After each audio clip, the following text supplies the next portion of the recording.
1979년 겨울 부산 감천동에 내린 폭설 속에서 9살 소녀 김미래가 홀연히 사라졌습니다. 3주 후 낙동강에서 발견된 아이의 시신 앞에서 어머니 박순희는 모든 사람을 경악시키는 말을 했습니다. 이 아이는 제 딸이 아닙니다. 19년 동안 미친 여자라는 손가락질을 받으며 그녀는 매일 대문 앞에 앉아 딸을 기다렸습니다.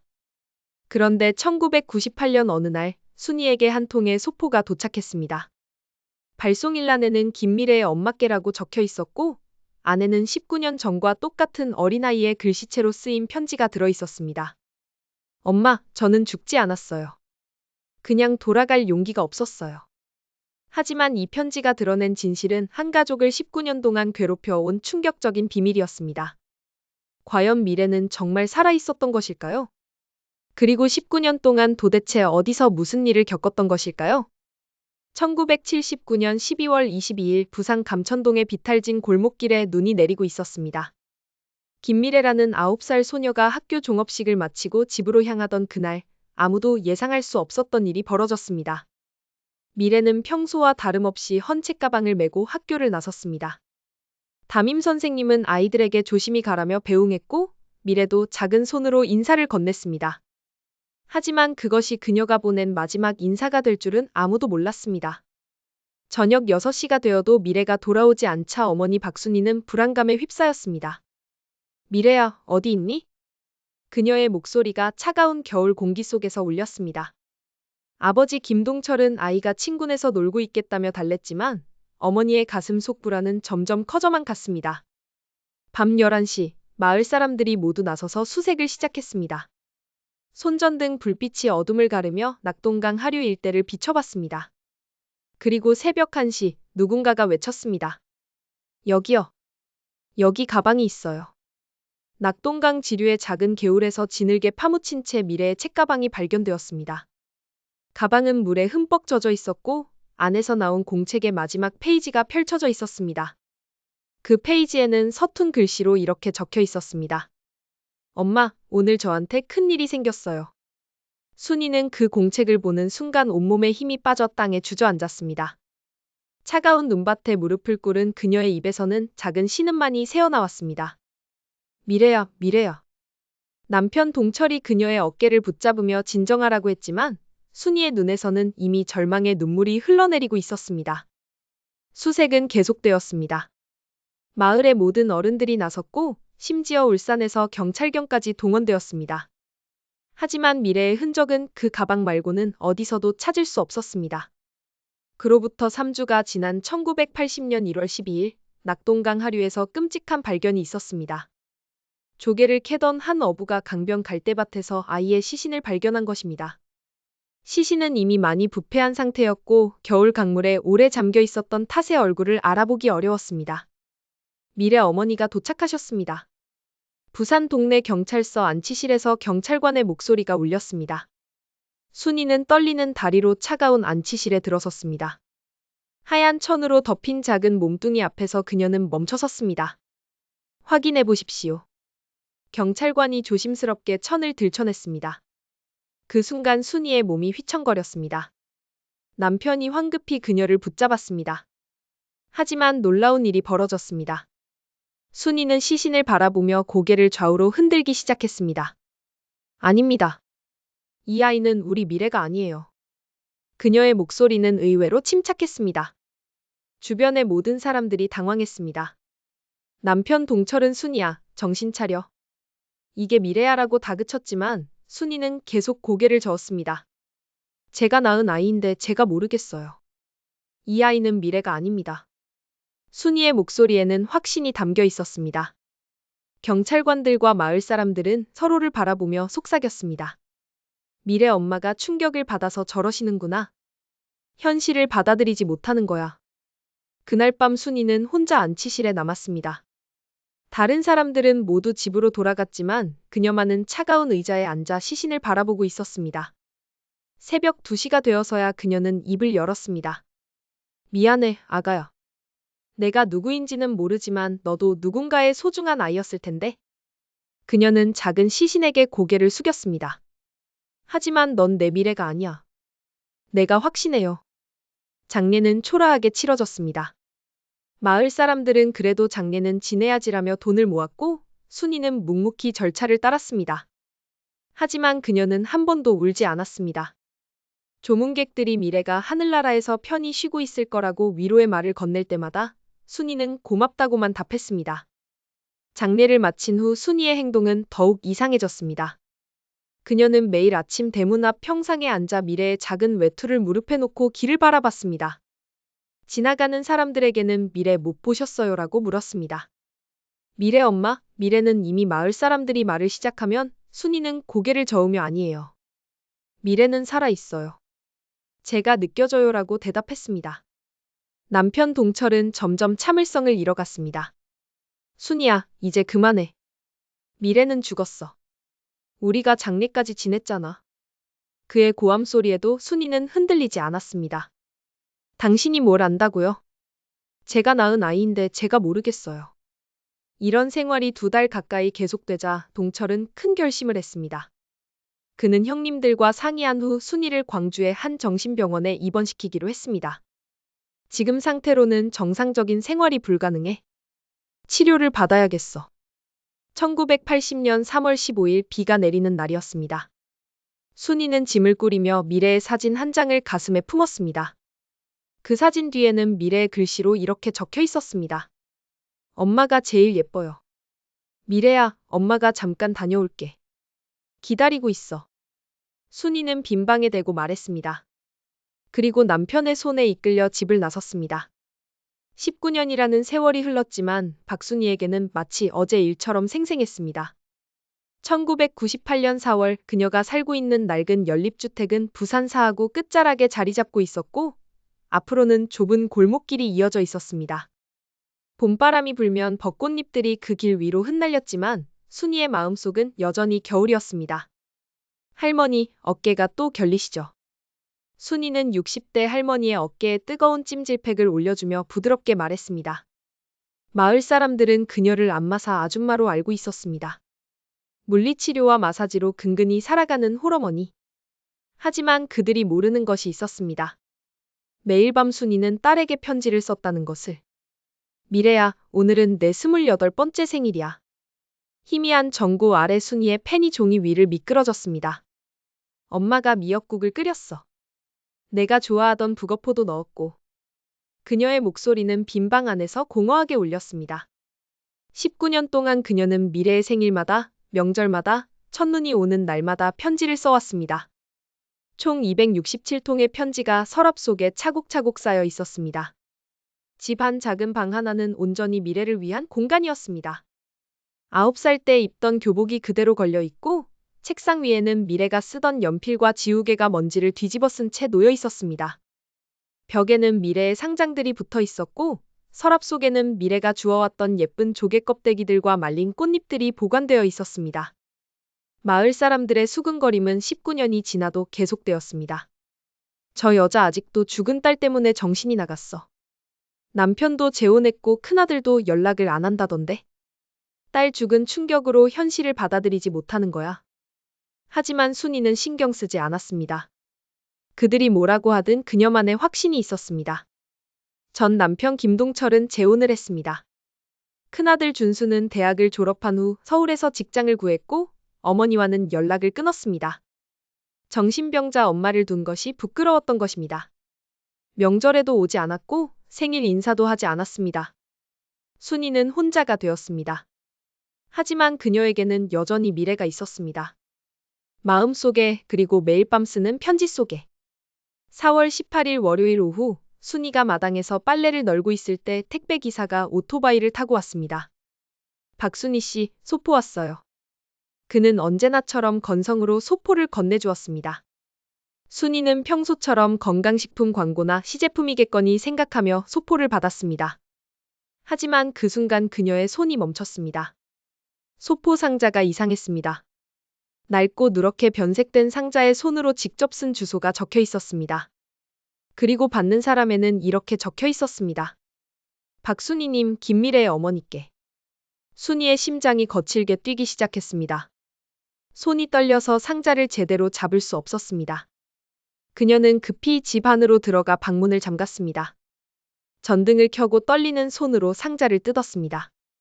안에서 나온 것은 한 장의 편지와 작은 인형이었습니다. 종이도 누렇게 바랜 것이 오래된 것 같았습니다.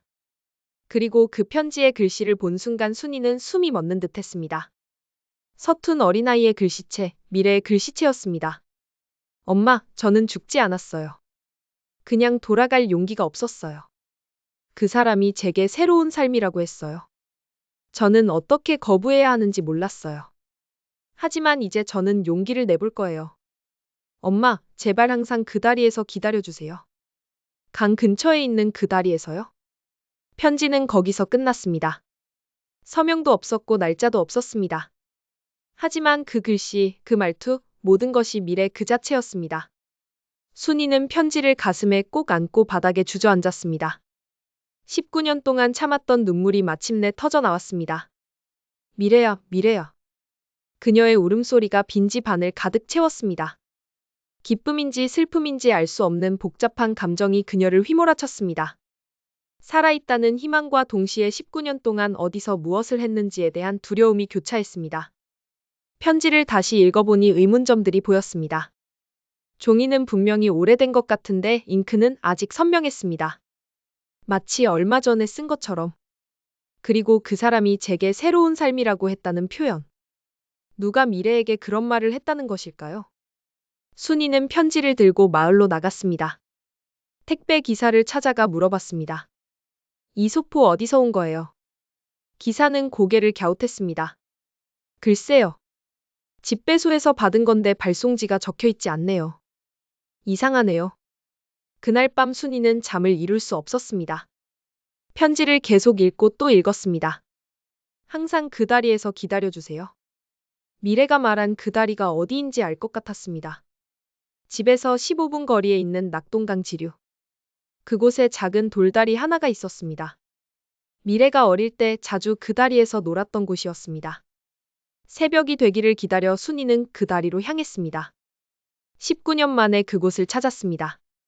다리는 예전보다 더 낡아 있었고 강물은 여전히 똑같이 흘러가고 있었습니다.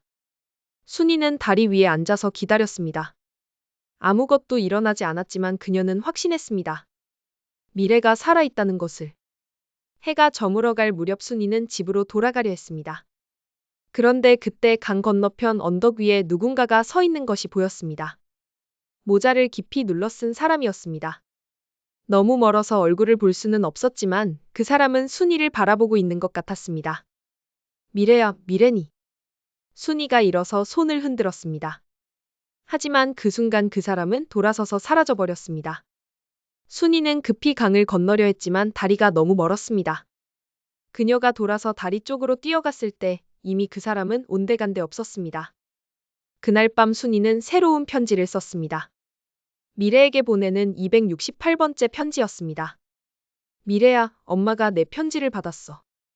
19년을 기다린 보람이 있구나.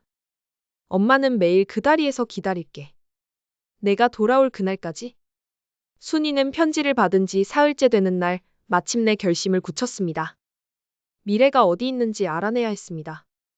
편지에 적힌 단서들을 하나씩 분석해보니 한 가지 이상한 점이 떠올랐습니다. 소포에 찍힌 소인이 진주에서 온 것이었습니다. 진주. 부산에서 서쪽으로 3시간 거리에 있는 산골 도시였습니다. 미래가 진주에 있다는 것일까요? 순이는 낡은 지도를 펼쳐놓고 진주 지역을 자세히 살펴봤습니다. 산이 깊고 사찰이 많은 곳이었습니다. 왜 하필 그곳이었을까요? 그녀는 가방에 미래의 사진 한 장과 그 편지 그리고 며칠치 옷가지를 챙겨 넣었습니다. 19년 만에 처음으로 멀리 떠나는 여행이었습니다. 진주행 버스는 새벽 5시 30분에 출발했습니다. 순이는 차창 밖으로 스쳐 지나가는 풍경을 바라보며 가슴이 두근거렸습니다. 혹시 정말로 미래를 만날 수 있을까요? 아니면 이것도 19년 동안 자신을 괴롭혀온 착각일까요? 하지만 그 편지의 글씨체만큼은 분명했습니다. 그것은 틀림없이 미래의 글씨였습니다. 진주에 도착한 순이는 우선 우체국을 찾아갔습니다. 실례합니다. 이 소포가 언제쯤 발송된 것인지 알 수 있을까요? 하지만 우체국 직원은 고개를 저었습니다. 소인이 흐려서 정확한 날짜를 알기 어렵네요. 게다가 발송인 주소도 없고요. 순이는 실망했지만 포기하지 않았습니다. 진주 시내를 돌아다니며 사람들에게 미래의 사진을 보여주었습니다. 혹시 이 아이를 본 적이 있나요? 지금은 28살 정도 될 텐데요. 하지만 대부분의 사람들은 고개를 젓거나 무관심하게 지나쳤습니다. 해가 저물어갈 무렵 순이는 한 작은 여인숙에서 하룻밤을 머물기로 했습니다. 여인숙 주인 아주머니는 친절했습니다. 멀리서 오셨네요. 무슨 일이세요? 순이는 미래의 사진을 보여주며 사정을 설명했습니다. 아주머니는 사진을 자세히 들여다보더니 고개를 저었습니다. 이 아이는 못 봤는데? 하지만 혹시 산사에 가보셨어요? 산사요. 여기서 산길로 2시간쯤 올라가면 오래된 절이 있어요. 지리산 자락에 있는데 가끔 이상한 사람들이 그곳에서 지내기도 했다고 들었어요. 순이의 가슴이 뛰기 시작했습니다.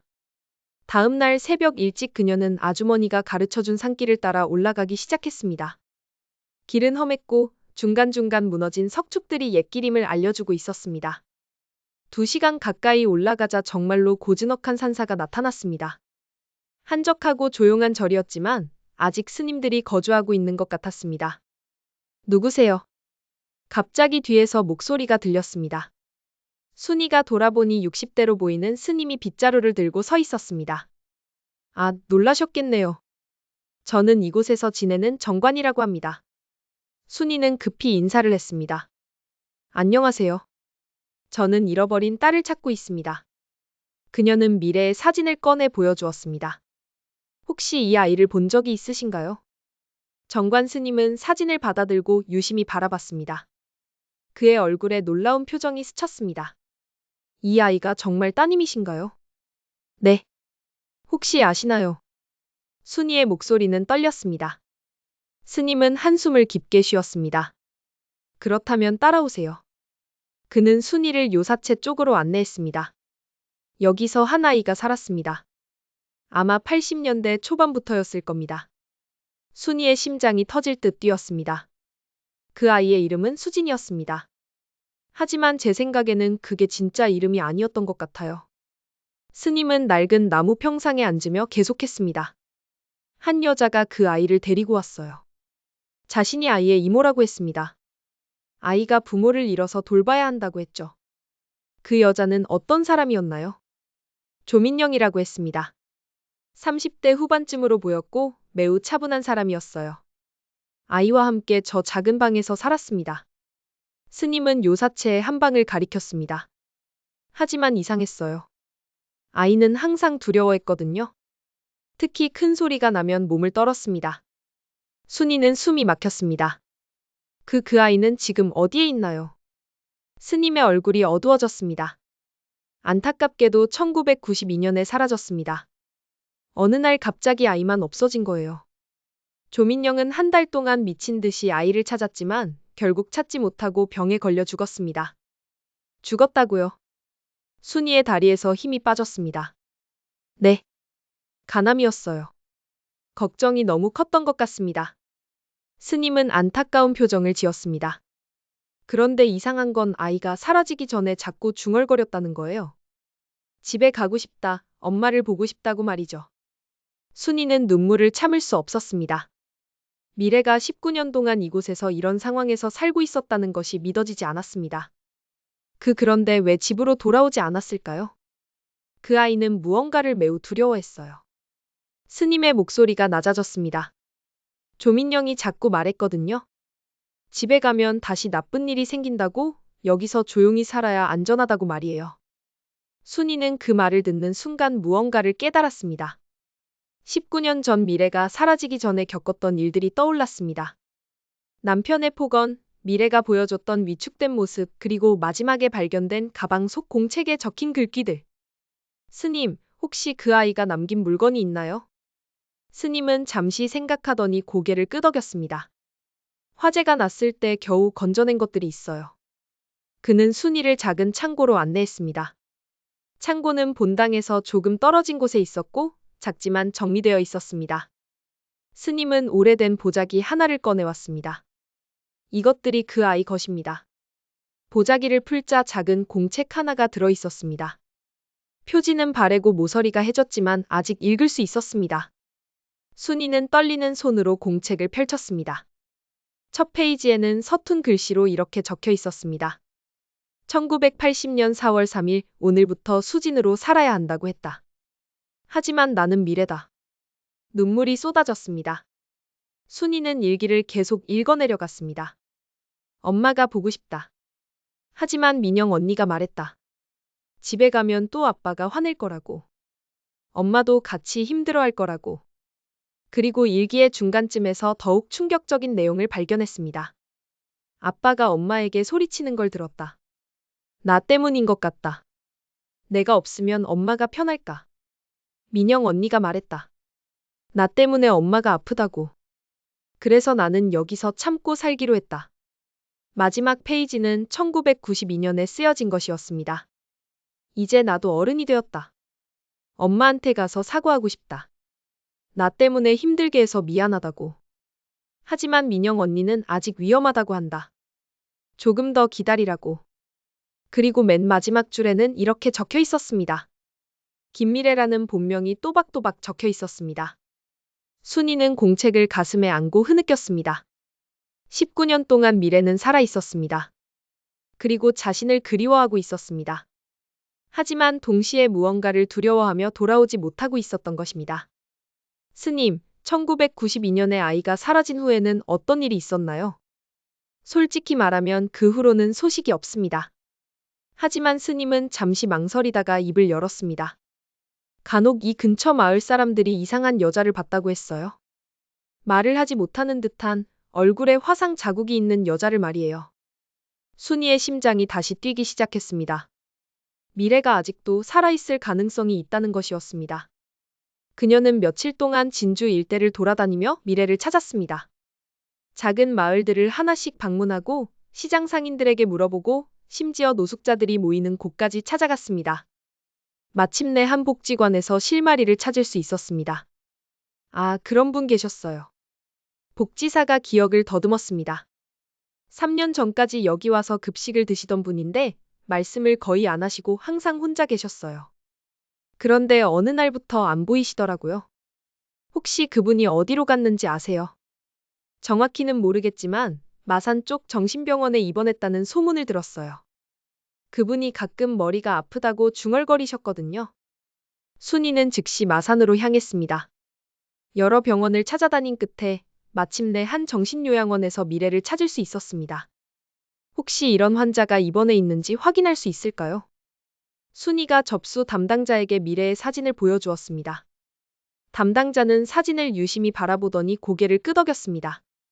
아, 이분 맞네요. 하지만 상태가 좋지 않으세요? 심한 트라우마를 앓고 계시거든요.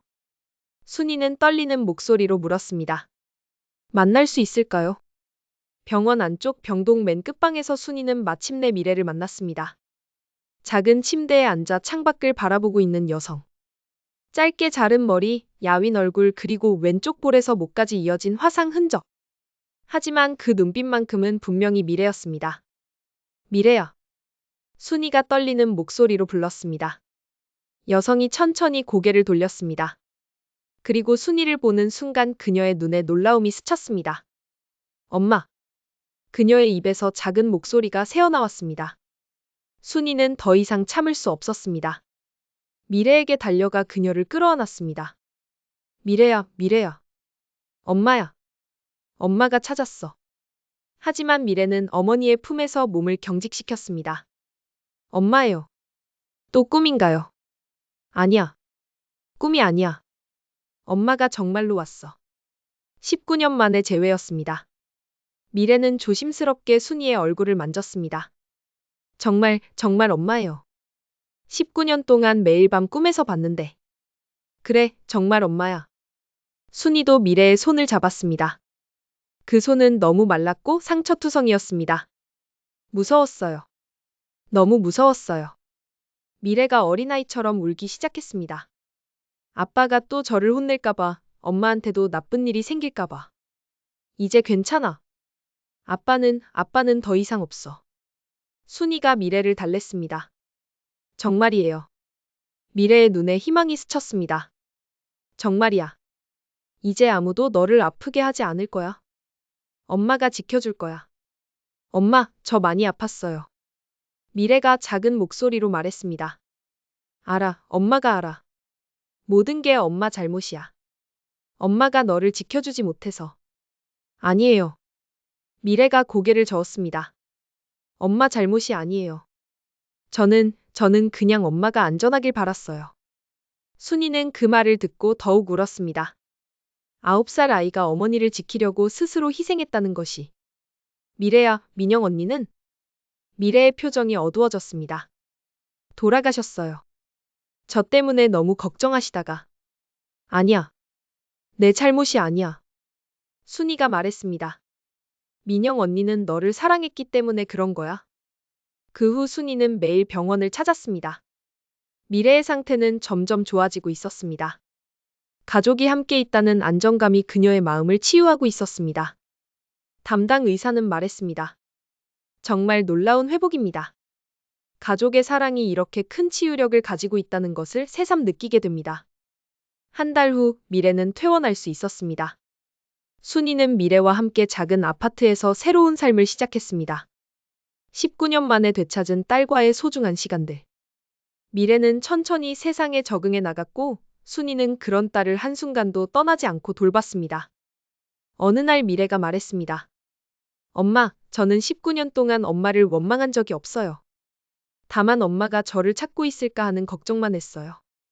순이는 딸을 끌어안으며 대답했습니다. 엄마는 한순간도 너를 포기한 적이 없어.